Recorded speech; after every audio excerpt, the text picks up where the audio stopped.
you decide on what videos to post. All of my videos can be enjoyed for what they are, but they're also constructed for the student of astrology. One thing everyone who has tried to get into astrology discovers is that it tends to be taught and learned in a chaotic fashion or piecemeal, and people end up with pockets of knowledge. My vision is to end up with a video textbook of sorts. If you follow me in the learning astrology videos, by the end you'll be able to read a chart. I'm unfolding it in an unorthodox way that I think increases the likelihood that the student will understand the subject. I expect this project will go on for years, so I hope you hang with me. Many of my videos are and will continue to be general interest for those who aren't interested in learning the topic as well. Are you a Scorpio? I'm not a Scorpio sun, but I have a lot of Scorpio in my chart. How do I get a reading? At the end of every video are all the ways you can contact me.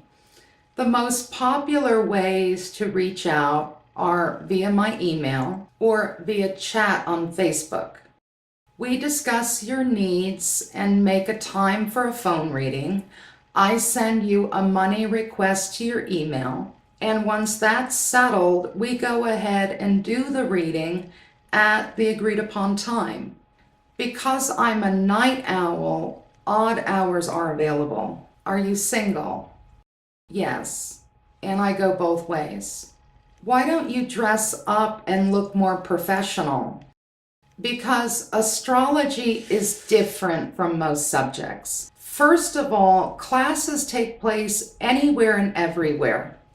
I once had one in a car in a rainstorm, on a hill, in a bookstore, in someone's house, in someone's apartment, in my apartment, in a study where we were all squeezed in August in Houston, and all we had was a ceiling fan. And I always left reeking of mothballs. We all did. Before that, I didn't even know moths had balls. You see, there aren't that many people who know Western astrology. Even fewer than that teach it, and fewer than that teach it well. So we really never cared if someone hadn't bathed in a couple of days, or if they were wearing a pillowcase, or had such a bad bedhead that they ought to have been wearing a bonnet.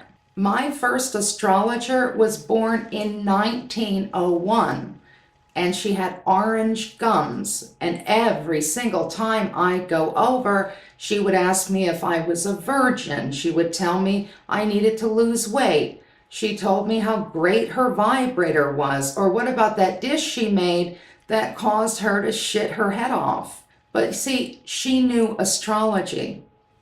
If I went to an astrologer that had great square footage in a swanky office building, and she came out to the waiting room to get me for our consultation, and she was in Cole Haan heels and a nice dress, and she was wearing makeup and had the great hair and a manicure, I would think she didn't know what she was doing. It's sort of like how when I was a teacher, the less time a student spent on a report, the more likely it was that they were going to dress it up in some kind of fancy folder. And when I saw that cellophane folder with the plastic binding, I knew they were giving me garbage. You're lucky I'm not in a tank top with my bat wings spilling out all over the keyboard.